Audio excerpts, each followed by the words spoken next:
Political science किंवा राज्यशास्त्र हा वैकल्पिक विषय, त्याचा पेपर फर्स्ट पहिला पेपर, त्याचा section B Indian politics and Indian government म्हणजे भारतीय राजकारण आणि शासन, आणि त्याचा पहिलाच टॉपिक इंडियन नॅशनलिझम म्हणजे भारतीय राष्ट्रवाद. या टॉपिकचा एक सब टॉपिक म्हणजे भारतीय राष्ट्रवाद हा टॉपिक आपल्याला 2 पार्ट मध्ये बघायचा आहे. पहिला जो आपण आपला बघून झालाय मागच्या लेक्चर्स मध्ये, तो भारतीय राष्ट्रवाद आपण बघितला आहे की भारतीय राष्ट्रवाद कसा घडला, भारतीयांच्या मनात राष्ट्रप्रेम कसं जागृत झालं आणि मग पुढे काय काय घडलं ते आपण बघितलं. दुसरा त्याचा एक अत्यंत महत्त्वाचा सब टॉपिक आपल्याला बघायचा आहे जो की सिलेबस मध्ये नमूद केलेला आहे आपल्या अभ्यासक्रमात, perspective on Indian national movement. Indian national movement किंवा ज्याला आपण म्हणतो भारतीय स्वातंत्र्यता चळवळ. तर ही जी भारतीय स्वातंत्र्याची चळवळ भारतीयांनी त्यावेळी लढली, त्या चळवळीबद्दलचे दृष्टिकोन आपल्याला बघायचे आहेत. आता हे दृष्टिकोन म्हणजे नक्की आपल्याला काय बघायचं आहे, कारण सिलेबस मध्ये हे खूप महत्वाचं आहे समजणं की सिलेबस मध्ये जो टॉपिक जो विषय त्यांनी दिलेला आहे त्या विषयाअंतर्गत आपल्याला नक्की काय अभ्यासणं अपेक्षित आहे आणि तसं तो अभ्यासण्यामागचा संदर्भ काय आहे, का त्याला सिलेबस मध्ये स्थान दिलेलं आहे, तो पर्टिक्युलर एक टॉपिक, तो पर्टिक्युलर एक विषय, तो विशिष्ट विषय समजून घेण्यामागे आपण काय समजून घेणं अपेक्षित आहे यूपीएससी किंवा एमपीएससी ला, ते माहिती असणं खूप गरजेचं आहे. तरच आपण उत्तर लिखाणात हे समजून घेऊ शकतो की या प्रश्नाचं उत्तर आपल्याला कसं लिहायचं आहे. कारण आपल्याला त्या विषयाचं किंवा त्या पर्टिक्युलर टॉपिकचं जर का महत्त्वच कळलं नसेल तर आपण त्याच्यावरचं उत्तर त्या पर्स्पेक्टिव्हनी किंवा त्या दृष्टीने ते आपल्याकडनं लिखाण होऊ शकणार नाही. आणि मग अशा वेळी आपल्याला जर प्रश्नाचं उत्तर लिहिण्याची थीमच समजली नाही की नक्की काय याचा संदर्भ आहे, काय याची प्रासंगिकता आहे, यूपीएससी ला एक सिव्हिल सर्वंट म्हणून हा विषय आपल्याला माहिती असणं का एक नागरी सेवक म्हणून गरजेचं आहे. तर अशी त्याच्या मागचा जो पूर्ण दृष्टिकोन आहे तो आपल्याला जोपर्यंत माहित नसतो तोपर्यंत कुठलाच टॉपिक अभ्यासनामध्ये काहीच अर्थ नसतो, बरोबर. तर आपल्याला ते पण माहिती करून घेणं गरजेचं असतं. आता इथे आपल्या सिलेबस मध्ये आज जो आपण पॉइंट बघतो तो आहे perspective on Indian national movement. म्हणजे काय, ही भारतीय स्वातंत्र्याची चळवळ आहे तिच्याबद्दलचा दृष्टिकोन. ठीक आहे, मग कुठले कुठले दृष्टिकोन आपण अभ्यासणं महत्वाचं आहे, तर नंबर 1 चा दृष्टिकोन इथे दिलेला आहे तो म्हणजे लिबरल. मी इंग्लिश मध्ये पूर्ण नाही लिहिते, शॉर्टकट मध्ये लिहितेय. एक आहे लिबरल म्हणजे उदारवादी, दुसरं आहे सोशलिस्ट म्हणजे समाजवादी, तिसरं आहे मार्क्सवादी,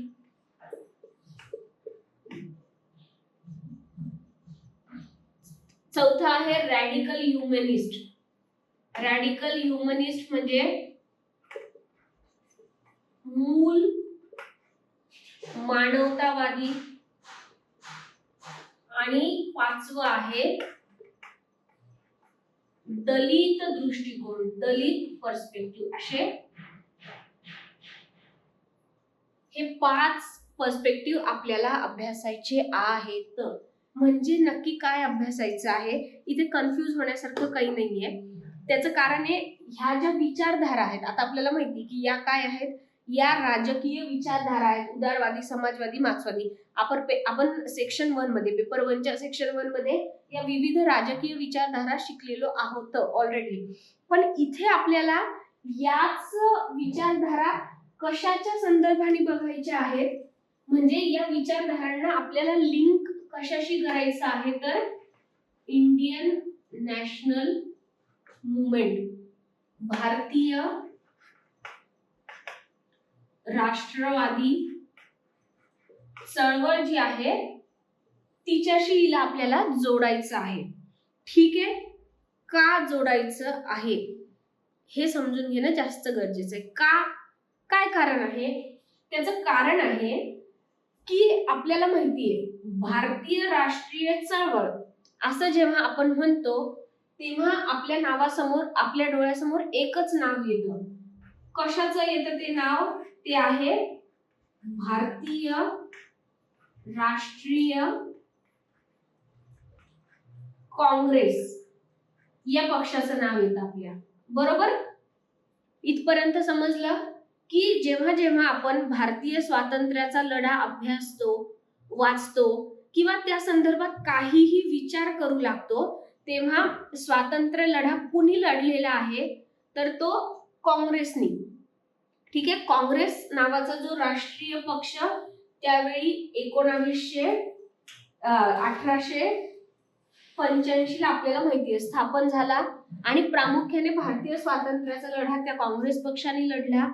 वेगवेगळे जे आता या काँग्रेस पक्षाचे वेगवेगळे घटक होते, शेतकरी होते, व्यापारी होते, विद्यार्थी होते. ठीक आहे, वेगवेगळ्या चळवळी जरी होत्या तरी मुख्य मंच किंवा मुख्य कोण होतं त्याचं, किंवा त्याचं सूत्रधार कोण होतं, तर काँग्रेस नावाचा हा भारतीय राष्ट्रीय काँग्रेस पक्ष होता. बरोबर? पण असं आहे की त्या काळात ह्या विचारधारांचे इतरही अनेक पक्ष भारतामध्ये होते. ठीक आहे, जसं आज आपण बघतो की सरकारमध्ये एक कुठला तरी पक्ष असतो. बरोबर? तो सरकारमध्ये असणारा पक्ष काय म्हणत असतो की आम्ही जे काही करतो आहोत ते राष्ट्रासाठी करतो आहोत, आम्ही आमच्या देशासाठी सगळं काही करतो आहोत, असं त्यांचं म्हणणं असतं. मात्र जे इतर घटक पक्ष असतात जे कधी कधी यांच्या विरोधात असतात, या पक्षाच्या किंवा या विचारधारेच्या, ते काय म्हणत असतात की असं काही जरुरी नाहीये की तुम्ही जे करता ते सगळं राष्ट्रवादानी प्रेरितच असेल किंवा तुम्ही जे काही करता ते सगळं राष्ट्राचं भलं करण्यासाठीच आहे, असं काही नाही. आम्हाला जरी तुम्ही सरकारमध्ये आहात, जरी तुम्ही सत्तेत आहात, तरी सुद्धा तुम्ही देश बघता आहात, तुम्ही देश चालवता आहात, तरी सुद्धा तुमच्या कामाचं मूल्यमापन करण्याचं आणि वेळ पडली तर त्याच्यावर टीका करण्याचा अधिकार आम्हाला सुद्धा आहे. ठीक आहे, आपला देश सध्या, आपल्या देशाची राजकीय व्यवस्था अशी आहे. बरोबर? सेम असंच त्या काळी पण होतं की भारत देशासाठी किंवा भारत देशाला स्वातंत्र्य मिळवण्यासाठी जे काही करायचं ते प्रामुख्याने काँग्रेस पक्ष करत होता. पण त्यावेळी जे इतर विचारधारा मांडणारे इतर पक्ष भारतात अस्तित्वात होते त्यांचं असं म्हणणं होतं की हा काँग्रेस पक्ष जे करतो तेच योग्य आहे किंवा त्यानेच आपल्याला स्वातंत्र्य मिळणार आहे किंवा स्वातंत्र्य प्राप्तीसाठी काँग्रेसनी जे काही मार्ग अवलंबिलेले आहेत तेच 100% यशस्वी होणारे असं नाहीये. काँग्रेस तर त्यामुळे ते जे पक्ष होते ते त्यावेळीची ती जी काँग्रेस होती, स्वातंत्र्याच्या पूर्वी जी काँग्रेस होती त्याच्यावर या विचारधारा टीका करायच्या. म्हणून आपल्याला काय बघायचं आहे, काँग्रेसची विचारधारा तर आपण समजून घेतच आहोत की काँग्रेसनी काय काय केलं. जसं मागच्या वेळेस आपण बघितलं काँग्रेस पक्षाने काय केलं, सविनय कायदेभंगाची चळवळ लढली, करो या मरोचं हे केलं, अशा वेगळ्या चळवळी तर काँग्रेसनी लढल्या, ते बरोबर आहे. पण त्या काळी अस्तित्वात असलेल्या इतर राजकीय पक्षांच्या इतर राजकीय विचारधारा सुद्धा आपल्याला माहिती असणं गरजेचं आहे आणि आपण या आजच्या टॉपिक मध्ये त्या विचारधारा अभ्यासणार आहोत. ठीक आहे, ही कन्सेप्ट लक्षात आली. स्वातंत्र्यापूर्वी भारतात काँग्रेस सोबतच इतर जे राजकीय पक्ष अस्तित्वात होते त्या पक्षांच्या विचारधारा आपल्याला किंवा त्या पक्षाचे दृष्टिकोन आपल्याला अभ्यासायचे आहे की स्वातंत्र्य मिळवण्यासाठीचं नक्की त्यांचं विजन काय होतं, त्यांचे मार्ग काय होते, त्यांचं म्हणणं काय होतं. ठीक आहे, हे आहे या टॉपिकचं महत्व. आता लिहून घ्या दृष्टिकोन किंवा परिप्रेक्ष्य. असं हेडिंग द्या, आजचं पहिलं हेडिंग द्या, दृष्टिकोन किंवा परिप्रेक्ष्य. काय संदर्भ आहे या दृष्टिकोनाचा, या परिप्रेक्ष्याचा, पुढे लिहून घ्या. म्हणजे हे समजून घेण्याचा प्रयत्न की, म्हणजे हे समजून घेण्याचा प्रयत्न की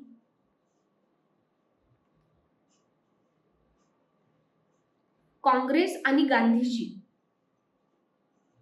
यांनी काय केले. म्हणजे हे समजून घेण्याचा प्रयत्न की काँग्रेस आणि गांधीजी यांनी काय केले. काय केले नंतर प्रश्नचिन्ह आहे. ठीक आहे, पुढे लिहा. याद्वारे म्हणजे काँग्रेस आणि गांधीजींनी काय केलं आणि मग काय केलं हे समजून घेऊन काय करायचंय आपल्याला, ते उत्तर मिळालं आपल्याला की काँग्रेसने हे केलं, ते केलं, ते केलं, ते केलं. मग आता हे का समजून घ्यायचंय, पुढे लिहा. याद्वारे भारतीय उपखंडाच्या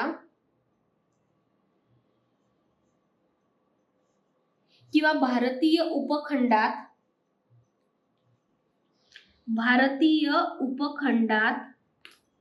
1857 ते 1947 या काळात, भारतीय उपखंडात 1857 ते 1947 या काळात घडलेल्या राजकीय कृतींचे विश्लेषण,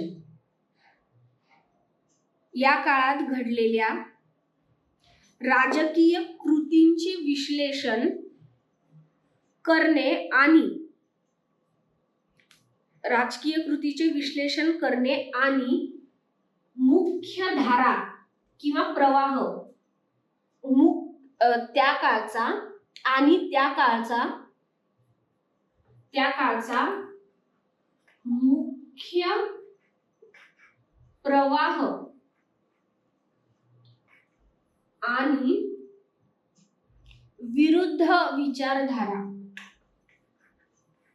मुख्य प्रवाह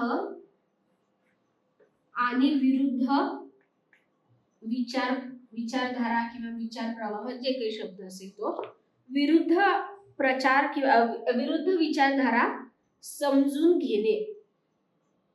ठीक आहे, जे मी मगाशी सगळं एक्सप्लेन केलं ते या 2 वाक्यामध्ये इथे आपण समअप केलं. आणि पुढे ब्रॅकेटमध्ये हे आपल्यासाठी लिहून घ्या, ब्रॅकेटमध्ये लिहून घ्या. याची गरज म्हणजे हे समजून घेणं का गरजेचं आहे, याची गरज आजचे राजकारण समजून घेण्यासाठी आहे. त्यावेळेचं राजकारण आपल्याला का समजून घ्यायचंय, कारण आपल्याला आजचं राजकारण समजून घ्यायचंय. ठीक आहे, याची गरज आजचे राजकारण समजून घेण्यासाठी आहे. ठीक आहे, ब्रॅकेट क्लोज. पुढे लिहा. या दृष्टिकोनाचा, हेडिंग आहे, या दृष्टिकोनाचे प्रभावशाली कथन,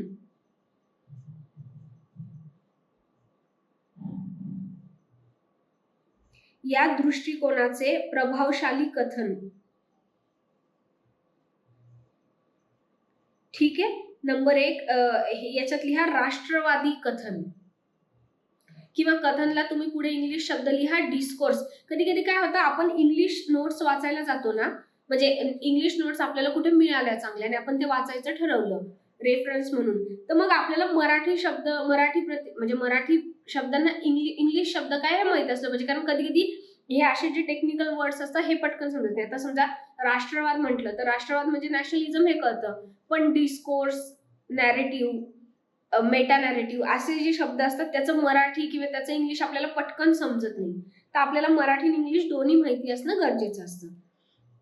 तर या दृष्टिकोनाचं प्रभावी कथन कुठलं होतं, तर ते होतं राष्ट्रवादी.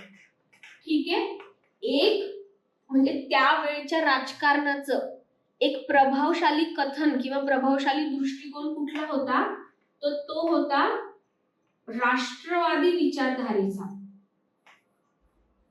ठीक आहे, राष्ट्रवादी दृष्टिकोन. ठीक आहे, आणि इतर इतर दृष्टिकोन कुठले होते त्यावेळी अस्तित्वात असलेले इतर डिस्कोर्स किंवा कथन, कथन म्हणजे डिस्कोर्स, ठीक आहे. इतर कथन काय होते ते लिहून घ्या. नंबर 1 लिहा. म्हणजे आपण वरती जो शब्द वापरला ना की मुख्य विचारधारा विरुद्ध इतर विचारधारा, तर मुख्य विचारधारा कुठली होती त्यावेळी? राष्ट्रवादी ही विचारधारा मुख्य होती. आणि मग इतर विचारधारा कुठल्या होत्या ते लिहून घ्या. नंबर 1 लिहा मार्क्सवादी. नंबर 2 दलित. नंबर 3 मुस्लिम लीगचं कथन किंवा मुस्लिम लीगचा डिस्कोर्स.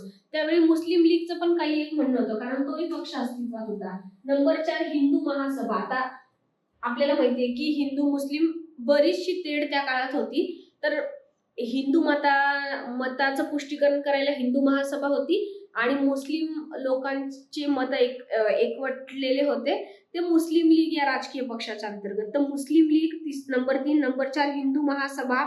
नंबर 5 जस्टिस पक्षाचा डिस्कोर्स किंवा जस्टिस पक्षाचं कथन किंवा जस्टिस पक्षाचं म्हणणं. जस्टिस पक्ष, आता जस्टिस नावानेच कळतं, जस्टिस म्हणजे काय? न्याय. आपल्यालाही माहितीये. तर न्यायासंबंधी किंवा आम्ही न्याय मिळवून देऊ अशी विचारधारा असणारा सुद्धा एक राजकीय पक्ष त्यावेळी अस्तित्वात होता. त्याचं नाव होतं जस्टिस पक्ष किंवा जस्टिस पक्षाचा डिस्कोर्स. नंबर 6 लिहा वसाहतवादी इतिहासकार. मग त्यावेळी इतिहासकार पण होते. दृष्टिकोन हा इतिहासकारांकडे पण असतो, पण हे इतिहासकार कोण होते? तर ते वसाहतवादी होते. वसाहतवादी म्हणजे ते वसाहतवादी मानसिकतेचे होते किंवा वसाहतवाद हा कसा योग्य आहे किंवा वसाहतवाद हा किती चांगला आहे असं वसाहतवादाचं समर्थन करणारा सुद्धा एक दृष्टिकोन त्यावेळी होता. आपल्याला तो सुद्धा अभ्यासायचा आहे, ठीक आहे. आणि वसाहतवादामध्येच लिहा प्रशासकांचा डिस्कोर्स किंवा प्रशासकांचं कथन. आता आपल्याला माहिती आपल्या देशात त्यावेळी जे प्रशासक होते, जे ऍडमिनिस्ट्रेटर होते, ते कोण होते? प्रामुख्याने सगळे ब्रिटिश ऑफिसर्स होते. साहजिकच ते कोणाची बाजू घेणार? ते ब्रिटिश साम्राज्याचीच बाजू घेणार किंवा ब्रिटिश साम्राज्य म्हणजे आपण काय म्हणू शकतो? ब्रिटिश सरकार म्हणजे तात्कालीन सरकार. मग साहजिकच आजही आपण बघतो ना की एक सरकार असतं आणि त्या सरकारच्या ध्येय धोरणांवर, सरकारच्या पॉलिसीजवर टीका करणारे भरपूर लोक असतात. कोण असतात? समजा प्रशासक तर त्या मानाने तटस्थ असणं अपेक्षित आहे, पण तरी आपण बघतो की काही आता समजा निवडणूक आयुक्त किंवा हे जे मोठे मोठे घटनात्मक पद किंवा घटनात्मक ज्या संस्था आहे त्याचे जे प्रमुख प्रशासक असतात तर त्यांना सुद्धा सरकारवर टीका करण्याचा अधिकार असतो किंवा ते करतात कधी कधी. किंवा सरकार जर आपलं एखादं कर्तव्य बजावत नसेल तर हे जे प्रशासक आहे ते सरकारबद्दल बोलतं. दुसरं काय असतं? न्यायालय, बरोबर, न्यायालय असतात. तिसरं विरोधी पक्ष असतात. लोकशाही आपल्या देशात, त्यामुळे विरोधी पक्ष असणं स्वाभाविक आहे. काही असे असतात जे सरकारचा घटक असतात, या सरकारचाच घटक असतात. म्हणजे कोण? समजा सरकारमध्ये सामील इतर राजकीय पक्ष असतील, पण कधी कधी ते सुद्धा आपल्याला सरकारवर टीका करताना दिसतात, सरकारच्या एखाद्या धोरणाबद्दल, ध्येयाबद्दल, तर तेही असतात. चौथं असतं काही समाजसेवी संस्था असतात, ज्याला आपण NGO म्हणतो. अशा काही संस्था असतात, सामान्य नागरिक असतात, विविध न्याय मंच किंवा वेगवेगळे विचार मंच असतात. तर हे असे सगळे मिळून सरकारच्या कामाचं मूल्यमापन करत असतात आणि हे सगळेजण तेवढेच महत्वाचे असतात. तर एक्झॅक्टली हीच अवस्था, हेच सगळं त्या काळात पण होतं. त्यामुळे ब्रिटिश शासनावर फक्त काँग्रेस पक्षच टीका करत नव्हता किंवा ब्रिटिश शासनाच्या विरोधात फक्त काँग्रेस पक्षच तेव्हाचं काम करत नव्हता, तर हे सगळे वेगवेगळे घटक पण काम करत होते, ठीक आहे. आणि मग म्हणजे आता हे पुढे लिहून घ्या म्हणजे तुमच्या लक्षात येईल. या दृष्टिकोनीय वादविवादाचे मूळ, हे जे वेगळे दृष्टिकोन आहे, या दृष्टिकोनाचा वाद नेमकी सुरू कशामुळे झालेला आहे, त्या वादाचं मूळ काय आहे, मूळ कारण काय आहे ते लिहा. या दृष्टिकोनीय वादविवादाचे मूळ,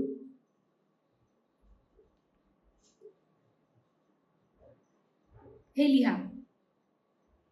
कारण हे आहे की म्हणजे वादविवादाचे मूळ कारण हे आहे की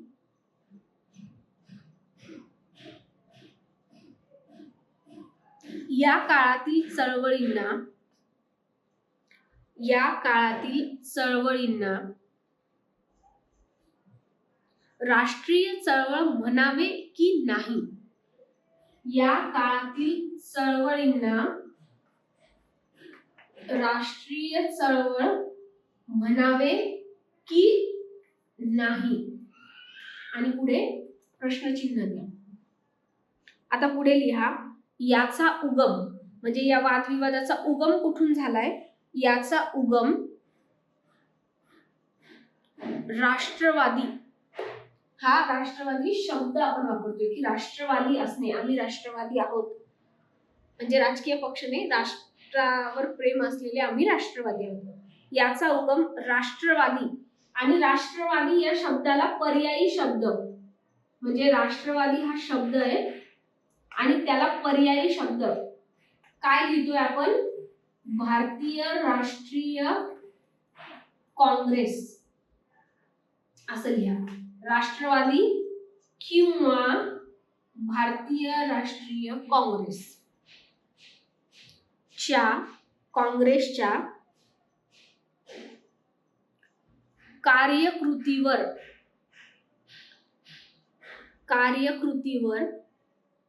वसाहतवादी इतिहासकार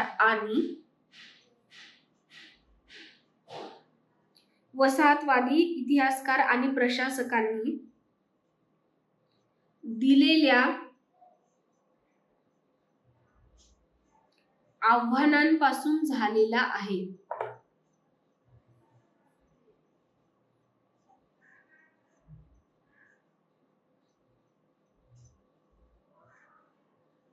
यांनी दिलेल्या आव्हानांपासून झाला आहे म्हणजे त्या काळचे जे विचारवंत होते ते विचारवंत असं म्हणत होते की काँग्रेस पक्ष म्हणजे त्यावेळेचा काँग्रेस पक्ष जो दावा करतोय की आम्ही राष्ट्रवादी आहोत, आम्ही स्वातंत्र्याची लढाई लढतो आहोत, तर तुम्ही खरंच राष्ट्रवादी आहात का, तुमचं जे म्हणणं आहे ते राष्ट्रवादाला पूरक आहे का, किंवा तुम्ही जे करताय तेच राष्ट्रवाद असं आहे का, असा वादविवाद होता. ठीक आहे, जसं आजच्या काळावरून तुम्हाला हे लक्षात येईल की कुठलंही सरकार जेव्हा सरकारमध्ये असतं तेव्हा ते काय म्हणतं की देशाचं भलं आम्हीच करतो, लोकांचं कल्याण आम्हीच करतो, ही योजना आमच्या काळात सुरू झाली, ही योजना आम्हीच केलेली आहे, हा पूल आमच्याच सरकारने बांधला, ही योजना आमच्याच सरकारने लागू केली. म्हणजे जो कुठल्या सरकारमध्ये असलेला पक्ष आहे तो काय करतो, सगळ्या गोष्टीचं श्रेय स्वतः घेतो. पण जे इतर राजकीय पक्ष असतात प्रामुख्याने जे विरोधी पक्षात असतात ते काय म्हणतात की नाही, तुम्ही करता ते सगळं राष्ट्रवादी असं नाही, तुम्ही केलेलं एखादं काम हे राष्ट्राच्या विरोधाचं पण आहे, राष्ट्राच्या हिताचं नाही पण आहे असं. तर अशा प्रकारचा हा वादविवाद तेव्हा पण निर्माण झाला आणि त्या सगळ्यांचं मुख्य टार्गेट कोण होतं, भारतीय राष्ट्रवादी पक्ष. त्यांचं म्हणणं की तुम्ही काँग्रेसवासीय जो दावा करताय की आम्ही राष्ट्रवादी, आमचा राष्ट्रवाद खरा, आमची चळवळ ही राष्ट्रवादी आहे, तर असं काही नाहीये असं हे सगळे.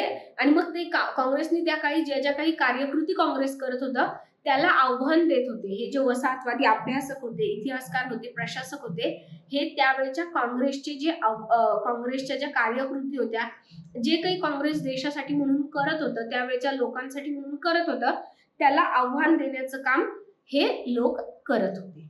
ठीक आहे, तर हे झालं असं सगळं याची पार्श्वभूमी, या टॉपिकची पार्श्वभूमी. ठीक आहे, आता आपल्याला वेगवेगळे दृष्टिकोन बघायचे आहे. सर्वप्रथम आपण बघूया वसाहतवादी दृष्टिकोन. वसाहतवाद्यांचा भारतीय राष्ट्रीय काँग्रेस बद्दल वसाहतवाद्यांचा दृष्टिकोन काय होता, त्यांचं काय म्हणणं होतं हे आपण सर्वप्रथम लिहूया. ठीक आहे.